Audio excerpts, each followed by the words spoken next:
नेपालका वाम पार्टीहरू जम्मा 11 वाम दल बनेर बसेका थिए। उनीहरूलाई एउटा साझा कार्यक्रममा हामीले आमन्त्रण गऱ्यौँ र अनलाइन कार्यक्रम थियो। कोरोना संक्रमणको कारणले गर्दाखेरि भौतिक रूपमा जमघट गर्न सकिने अवस्था थिएन। त्यसकारण त्यसमा उपस्थित भएर अनलाइनमा उपस्थित भएर एक आपसमा उहाँहरूको परिचय हुने मौका पनि मिल्यो। क्रमिक रूपमा परिचयले मोर्चाको रूप धारण गर्दै गयो र अहिले 23 दलमा सङ्गठित हुनुभएको छ उहाँहरू र साझा एजेन्डा बनाउनु भएको छ। जसरी अब साझा एजेन्डाका रूपमा भारतीय सीमा अतिक्रमणका विरुद्धमा साझा एजेन्डा बनेका छन्, त्यसै गरेर यतातिर यो अमेरिकाले जो ल्याउन खोजेको एमसीसी को जगजगी छ देशभित्र चाहिँ। अब जसले गर्दाखेरि वाम पार्टीहरू बिचमै एक किसिमको आतंक छाएको छ। छिमेकी देशहरूमा पनि विवादको सृजना भइरहेछ। अब यी यावत कुराहरूमा पनि साझा एजेन्डा बनेका छन् एमसीसी को विरोधमा पनि र कम्युनिस्ट आन्दोलनलाई साझा एजेन्डाका साथ अगाडि बढाउनु पर्छ। यो क्रान्तिकारी शक्तिहरू एकजुट भएर जानुपर्छ भन्ने कुरामा उहाँहरू 23 दल एक ठाउँ उभिनु भएको छ भने अर्को विकास के भइरहेछ भनेदेखि अहिले सरकारद्वारा प्रतिबन्ध लगाइएको विप्लव नेतृत्वको नेपाल कम्युनिस्ट पार्टी सहितका चारवटा कम्युनिस्ट पार्टीहरूले विप्लव नेतृत्वको नेपाल कम्युनिस्ट पार्टी, मोहन वैद्य किरणको नेतृत्वको नेपाल कम्युनिस्ट पार्टी माओवादी क्रान्तिकारी माओवादी, त्यसपछि ऋषि कट्टेलजीको नेतृत्वको नेपाल कम्युनिस्ट पार्टी र हाम्रो आहुतिजीको नेतृत्वको वैज्ञानिक समाजवादी पार्टी लगायतका 4 पार्टीले एउटा मोर्चा तयार गरिराखेका छन्। त्यसलाई रणनीतिक मोर्चा भनेर नाम दिइएको छ।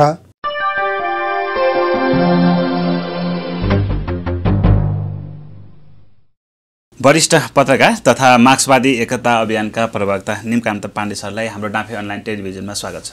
धन्यवाद। अब तपाईँ यो मार्क्सवादी एकता अभियानको प्रवक्ता पनि हुनुभएछ होइन? भर्खरै पनि थाहा भयो। अब स्थापना कसरी भएको हो होइन, किन गर्नुभयो, यसका उद्देश्य के छन् अलि स्पष्ट पारिदिनुहोस् न। यो मार्क्सवादी एकता अभियानको स्थापना त बडा राम्रो उद्देश्य लिएर पो भएको छ त। नेपालका वामपन्थी पार्टीहरू किन यसरी विभाजित भएर टुक्रा टुक्रामा चुला चौका गरेर बसिराखेका छन्? किन यिनीहरू बीचमा एउटा साझा एजेन्डा बन्न सक्दैन? त्यो खोजी गरौँ त। त्यो खोजी गरौँ अनि नेपालका विभाजित कम्युनिस्ट पार्टीहरूलाई एउटै एजेन्डामा डोर्याउने प्रयास गरौँ। सफल त अवश्य पनि भइएला भन्ने उद्देश्यका साथ यो सुरु गरियो। छलफलको प्रारम्भ चाहिँ सन् 2020 अप्रिल 22 को दिनदेखि सुरु गरियो यसलाई। र संयोग भन्नुपर्छ नेपालको कम्युनिस्ट आन्दोलनमा विभाजनको एउटा विषय यसको नेपालको कम्युनिस्ट पार्टीको घोषणापत्र जारी भएको दिन अथवा स्थापनाको दिन को पनि विवाद छ। अप्रिल 22 वा सेप्टेम्बर 15 यसको चाहिँ विधिवत रूपमा यसको घोषणा चाहिँ सेप्टेम्बर 15 मै गएर गरियो। त्यसरी कम्युनिस्ट आन्दोलनलाई अगाडि बढाउन कम्युनिस्ट पार्टीहरू बीच साझा एजेन्डा तय गर्न हामी वाम पार्टीहरू बीच छलफल चलाउँ। मुख्य उद्देश्य यही नै हो यो यसको स्थापना। जस्तो को हुनुहुन्छ यसमा? यसमा त अब विभिन्न वाम खेमामा रहेका वाम बुद्धिजीवीहरू भनौँ, वाम चिन्तक बुद्धिजीवीहरू। अब त्यसमा प्राध्यापक रमेश अधिकारी हुनुहुन्छ अहिले संयोजकको रूपमा। सुरुवात यसको स्थापना कालमा हाम्रो डाक्टर शम्भु कट्टेल संयोजकको रूपमा हुनुहुन्थ्यो। पछि अब क्रमिक रूपमा नेतृत्वको आलो पालो पनि गरौँ, नेतृत्व परिवर्तन गर्दै जाउँ, एउटै व्यक्तिको नेतृत्वमा मात्रै सङ्गठनलाई परिचालन नगरौँ भन्ने समझदारीका साथ अहिले हालसालै मात्रै 1 महिना जति पनि भएको छैन अझ प्राध्यापक रमेश अधिकारी वरिष्ठ वाम व्यक्तित्व हुनुहुन्छ, उहाँ पनि वाम बुद्धिजीवी हुनुहुन्छ, उहाँ संयोजक हुनुहुन्छ। अरू अभियानमा हामी धेरै छौँ र यसले विभिन्न पार्टीका खास गरेर अहिले 23 वाम दलहरूको मोर्चा बनेको छ। त्यो 23वटा वाम पार्टीहरूको वाम दल, त्यसमा दल अब सङ्गठनहरू पनि छन्, पार्टीहरू पनि छन्। ती सबैका एक लाई यसमा यो मार्क्सवादी एकता अभियानमा सल्लाहकारमा पनि राखेका छौँ हामीले, ताकि ती सबै पार्टी र सङ्गठनहरूसँग मार्क्सवादी एकता अभियानको सम्पर्क सूत्रको रूपमा उहाँहरूले राम्रो भूमिका निभाइराख्नु भएको छ र पार्टीहरूसँग सम्पर्क गर्न पनि मार्क्सवादी एकता अभियानलाई धेरै सहज भएको छ अहिले। अब जस्तो वामदेव गौतमजीको नाम पनि यो मार्क्सवादी एकता अभियानमा सँग जोडिएर आउँछ, उहाँ चाहिँ के हुनुहुन्छ, कस्तो भूमिकामा हुनुहुन्छ? होइन, वामदेव गौतमजी मार्क्सवादी एकता अभियानमा जोडिनु भएको छैन। बरु हो के त भनेपछि वामदेवजीले अहिले जो सत्तासीन नेकपा भित्रको विवाद छ, यो विवादमा वामदेवजीले आफूलाई अलग राख्नुभयो। उहाँले ओलीको प्रतिनिधि सभा विघटनको पक्षधर्ता पनि लिनु भएन र प्रचण्ड माधव नेपाल समूहले संसद पुनर्स्थापनाको अभियान थालेको छ, त्यसमा पनि गुटगत संलग्नता आफूलाई देखाउनु भएन। तर पनि वामदेवजीले स्पष्ट रूपमा आफ्नो दृष्टिकोण के राख्नु भएको छ भने प्रधानमन्त्री केपी ओलीले प्रतिनिधि सभा विघटन गरेर गल्ती गर्नुभयो भन्ने स्पष्ट धारणा चाहिँ आफ्नो बनाइराख्नु भएको छ। सार्वजनिक रूपमा पनि त्यो धारणा अभिव्यक्त गर्दै आउनु भएको छ उहाँले। अब त्यो त्यसमा उहाँले के भन्नुभएको छ भने यो विभाजन औचित्यपूर्ण छैन, एकताले नै बल प्रदान गर्दछ, एकता भएकै कारणले सरकार बनाउने हैसियतमा नेपाली जनताले मतदान दिएर पार्टीलाई 2/3 नजिक पुर्याए र अहिले सरकार निर्माण गरिरहेको अवस्थामा सरकारले जनअपेक्षित कामहरू गर्न सकेन। जनअपेक्षित कामहरू गर्नुपर्छ भन्ने कुरामा सरकारलाई दबाब पनि पार्टीभित्रबाट प्रशस्तै पर्यो र त्यो दबाबमा सरकारले जानी नजानी आफूलाई चाहिँ डोर्याउन सकेन, आफूलाई त्यो जनअपेक्षित काममा चाहिँ अगाडि बढाउन सकेन। नसकेको कारणले गर्दाखेरि आलोचनाका कुराहरू आए। आलोचनाका कुराहरू आउँदाखेरि सरकार आलोचनाबाट भाग्ने काम गर्न थाल्यो।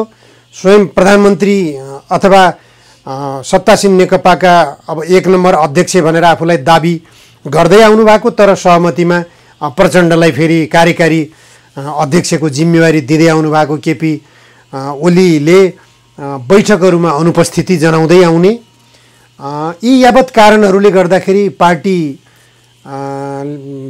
उहाँलाई चाहिँ जिम्मेवारी मुक्त गर्ने, प्रधानमन्त्रीबाटै पनि मुक्त गर्ने, अध्यक्षबाटै पनि मुक्त गर्ने योजना बनाउन थालेपछि उहाँ भड्किएर, उत्तेजित भएर, आवेशमा आएर यो जनताले दिएको अभिमतको अवमूल्यन गरेर उहाँले प्रतिनिधि सभाको विघटन गरेर अगाडि बढ्न खोज्नु भएको छ। त्यो पार्टी दुर्घटनामा परेको छ। विभाजन हुनु हुँदैन, एकता गर्नुपर्छ भनेर उहाँले पनि एकता अभियानलाई अगाडि बढाउनु भएको छ। उहाँको एकता अभियान सत्तासीन नेकपा भित्रको एकता अभियान हो। हाम्रो अभियान चाहिँ आम मार्क्सवादीहरू बीचको एकता अभियान हो। तथापि कुरो के छ भनेपछि उहाँले पनि लिन थाल्नु भएको अहिलेको जो सत्तासीन नेकपा भित्रको अभियानको कुरो छ, सत्तासीन नेकपाले पनि जनअपेक्षित काम गर्न सकेन, जनअपेक्षित काम गर्नुपर्छ भन्ने वामदेव कमरेडको अभियानको पनि एउटा उद्देश्य, एउटा धारणा उहाँले चाहिँ स्पष्ट गर्दै आउनु भएको मैले बुझेको छु। अब जस्तो म वामदेव गौतमजीको पनि कुरा जोडौँला एकछिनपछि, तर त्योभन्दा पहिला जस्तो विश्लेषकहरूको विश्लेषणहरू सुन्यो भने कम्युनिस्टहरू चाहिँ अभागी हुन्, खाने बेलामा रिस उठ्छ भन्ने उखान होइन, त्यो व्याख्या गर्नुहुन्छ कि अब जस्तो तपाईँहरू एकता गराउँदै हुनुहुन्छ होइन, वाम एकता विशेष गरेर मार्क्सवादीहरूको एकता होइन। अब जस्तो यो एकता जस्तो मार्क्सवादी एकता अभियान कति प्रभावकारी होला यो भविष्यमा, कस्तो अनुमान गर्नुभएको छ यस्तो अवस्था यस्तो स्थितिमा? अब मार्क्सवादी एकता अभियान कति प्रभावकारी होला भन्ने कुरो यसले आफ्नो प्रभाव त प्रारम्भमा देखाइसकेको छ।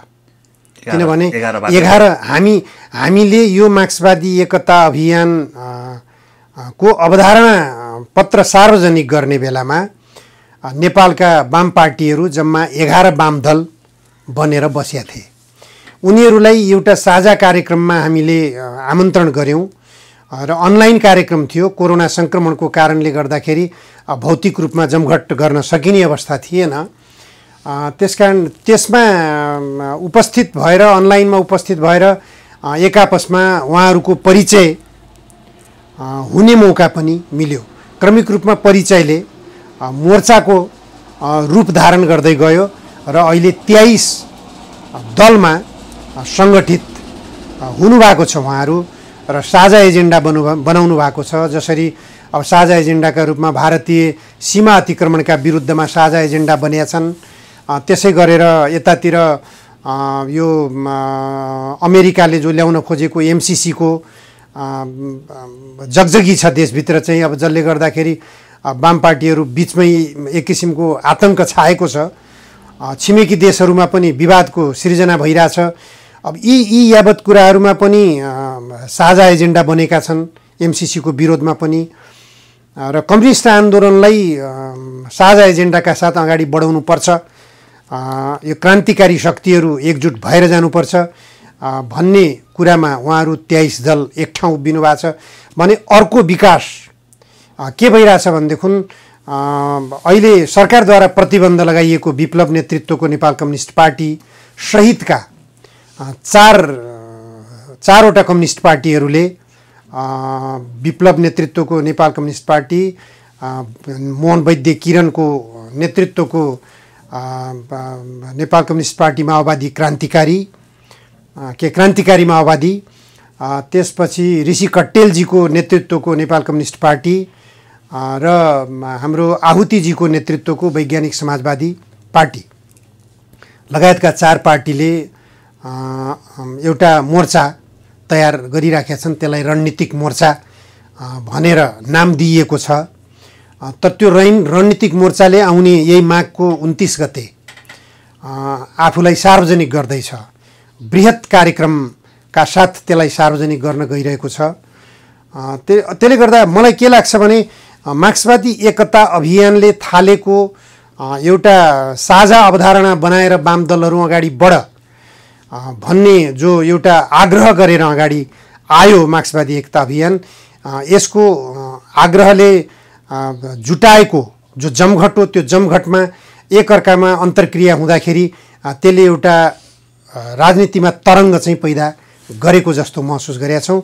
यो पनि त्यसैको परिणाम हो। अब जस्तो वाम मार्क्सवादीहरू होइन, वामपन्थीहरू जो विभाजन हुन्छन् नि, जस्तो तपाईँले भन्नुभयो 11बाट 23 पुऱ्याएको छ भन्नु चाहिँ झन्डै 1 दर्जनबाट 23 पुगेका छन् होइन।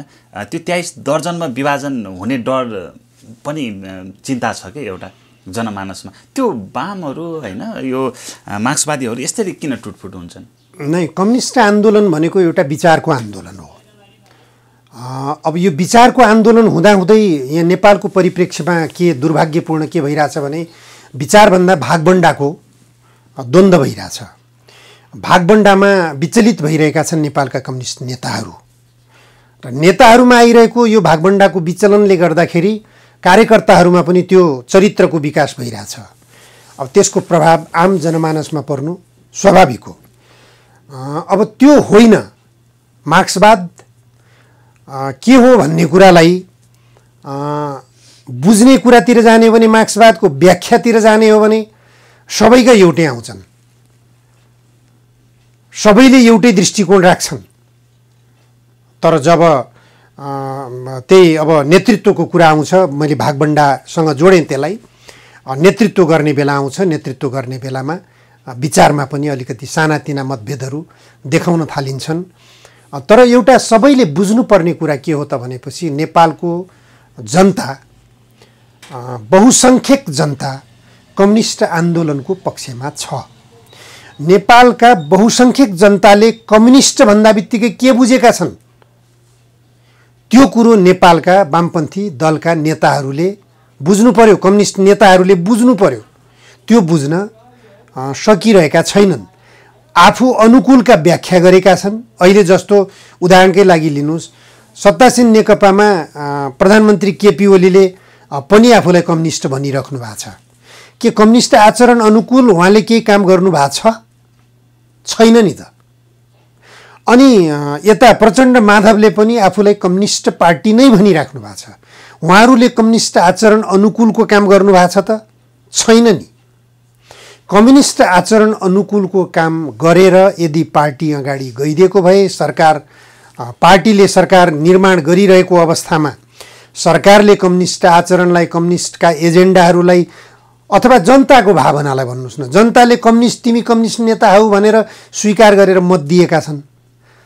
तर त्यही कुराको, त्यही जनताको स्वीकारोक्तिलाई संविधान गरेर सम्बोधन गरेर जान सक्नु पर्यो नि त नेताहरू, किन नजाने? विभाजनको कारण त्यो हो एउटा, जनअपेक्षित काम गर्न सकेका छैनन्।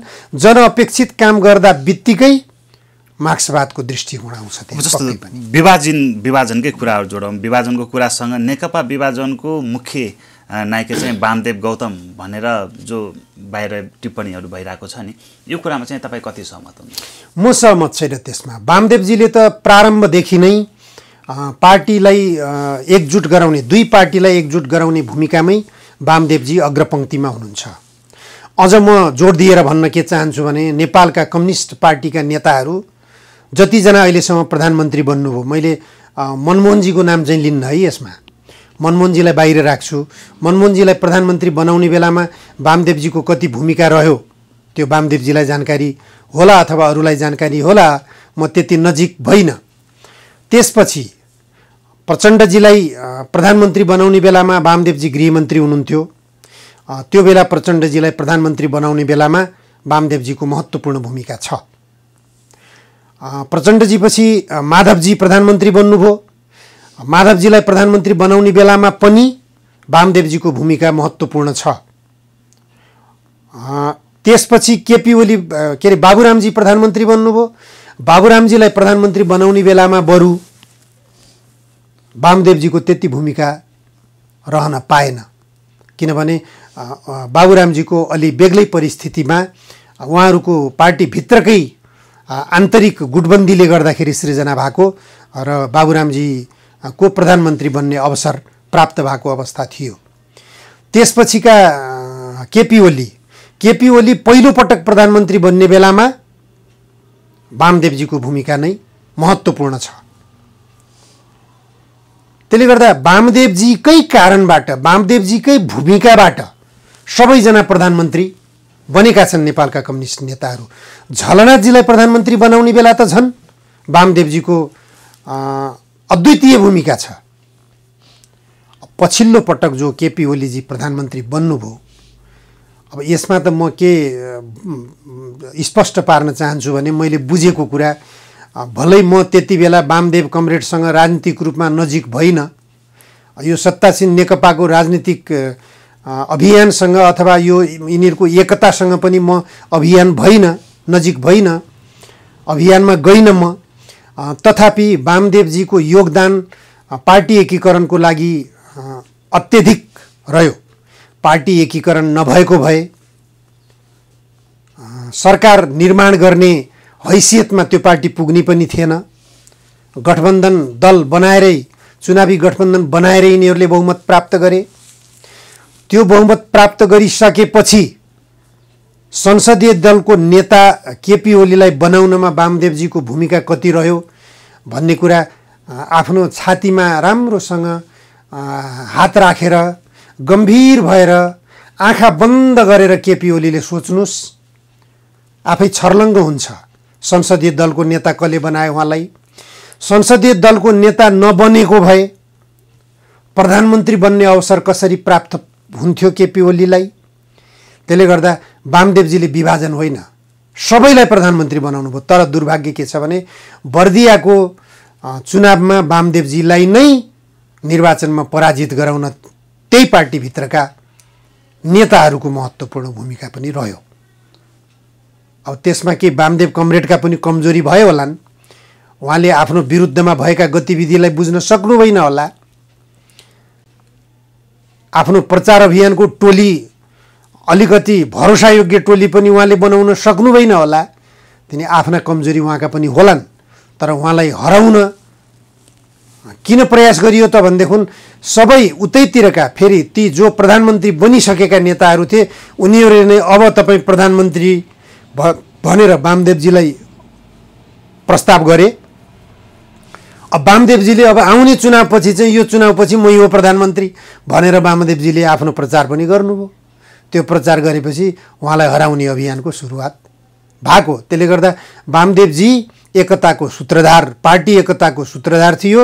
विभाजनपछि पनि विभाजनको औचित्य छैन भनेर एकता अभियानमा लागेको छ। त्यसले गर्दा वामदेवलाई यो विभाजनको दोष थोपर्नु त सरासर पूर्वाग्रह हुन्छ। अब जस्तो म प्रधानमन्त्रीजीको कुरा गर्छु होइन, जस्तो जनसभामा जो सम्बोधन हुनेवाला छ होइन, ऐतिहासिक सम्बोधन हुनेवाला छ भनेर जो प्रचार प्रसार गरियो नि, त्यो जनसभा त्यस्तो भएन।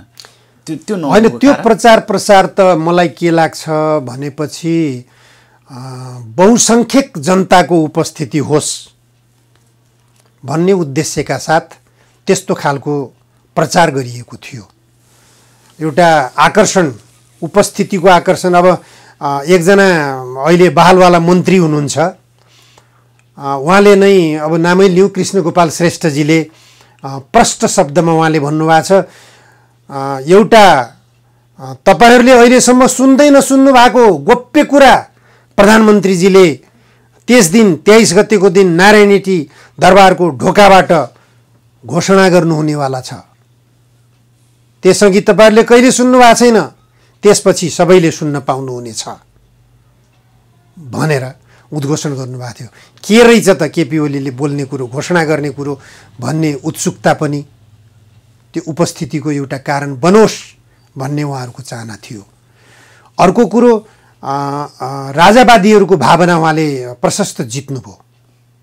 हिन्दू धर्म पुनस्थापना हुन्छ, हिन्दू धर्म के अरे नेपाललाई हिन्दू धर्म राष्ट्र घोषणा गरिन्छ, राज संस्थाको पुनस्थापना गरिन्छ केपी ओलीको घोषणामा।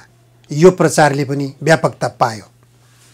त्यसकारण पनि राजावादीहरूको त्यहाँ उपस्थिति भयो।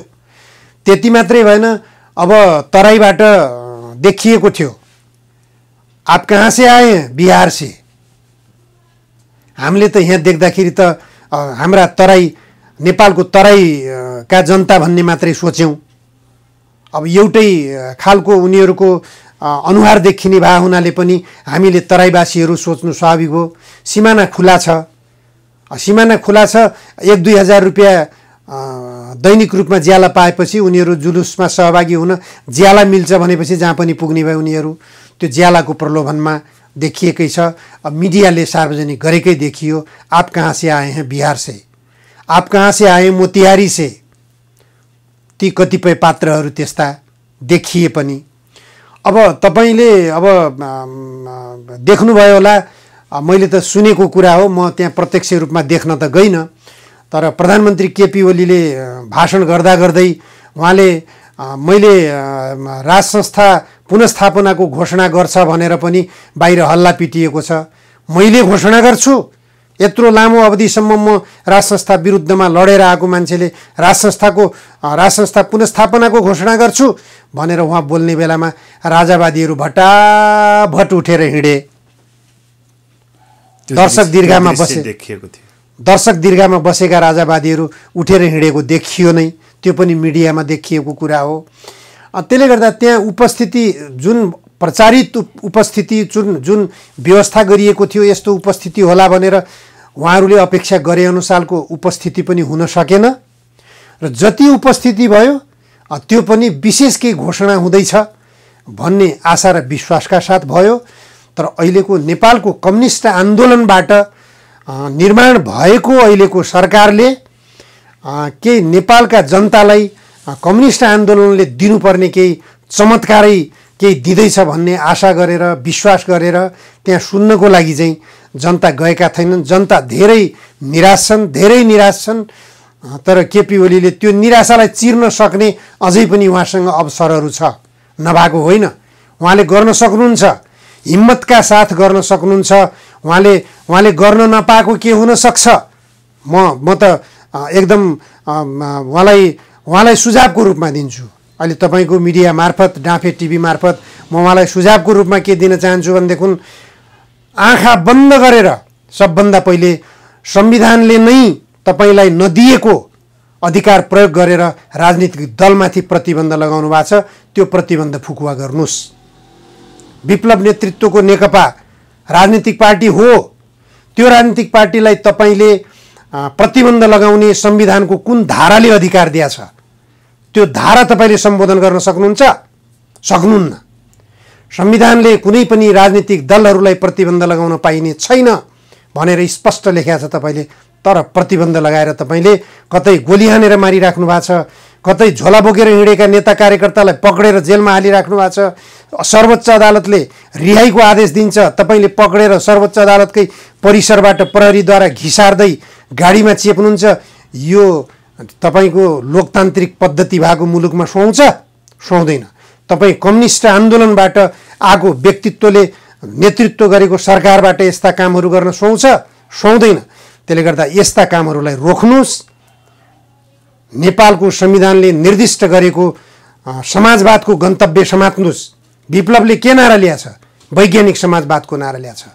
विप्लवको वैज्ञानिक समाजवाद र तपाईँको संविधानले निर्दिष्ट गरेको वैधानिक समाजवादको गन्तव्य एउटै होइन? होइन भने समाजवादको नाम किन लिनुहुन्छ? विप्लवको समाजवाद के हो? तपाईँको संविधानले निर्दिष्ट गरेको समाजवाद के हो? टेबलमा बसेर विप्लवसँग बहस गर्न सक्नुहुन्न? बहस गर्न नसक्ने, अनावश्यक रूपमा धरपकड गर्ने, जबरजस्ती रूपमा हिंसात्मक गतिविधिमा उसलाई घचेट्न खोज्ने, लखेट्न खोज्ने, हिंसात्मक गतिविधि यदि रोक्ने हो भने विप्लव नेतृत्वको नेकपालाई प्रतिबन्ध फुकुवा गर्नुहोस्, वार्तामा बोलाउनुहोस्। नेपाली जनताको मात्रै होइन, चाहना नेपाली जनताको पनि हो।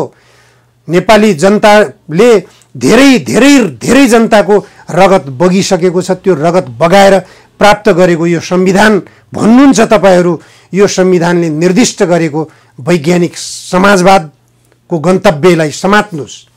समाजवादको गन्तव्यलाई समात्न सक्नुभयो भने नेपालका धेरै राजनीतिक समस्याहरू, धेरै आर्थिक समस्याहरू, धेरै सामाजिक समस्याहरू, धेरै सांस्कृतिक समस्याहरू, सबै खालका नेपालका समस्याहरू समाधान हुन्छन् र नेपाललाई विकसित अर्थतन्त्रको रूपमा चाहिँ विकसित पनि गराउन सक्नुहुन्छ र आत्मनिर्भर नेपाल बनाउन सक्नुहुन्छ, समृद्ध नेपाल बनाउन सक्नुहुन्छ, सुखी नेपाली बनाउन सक्नुहुन्छ।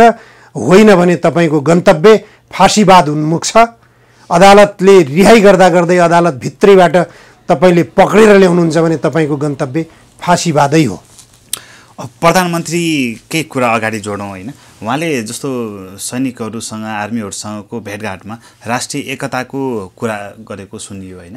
अब जस्तो यो कुराले चाहिँ भावी राजनीतिलाई कति असर पार्छ, कता लैजान्छ? राम्रो कुरा गर्नुभयो तपाईँले, मैले पनि सुनेको कुरो हो। प्रधानमन्त्री केपी ओलीले हिजो मात्रैको कुरा हो, नेपाली सेनाको सैनिक मुख्यालयमा पुगेर उहाँले राष्ट्रिय एकताको कुरा गर्नुभएको छ। राम्रो कुरा हो। पृथ्वीनारायण शाहले नेपालको एकीकरण गरेका हुन्, यसमा कुनै शङ्का छैन, कसैमा दुविधा पनि छैन। विरोधीहरूले पनि नेपालको एकीकरण पृथ्वीनारायणले गरेका होइनन् भन्न सक्ने अवस्था छैन।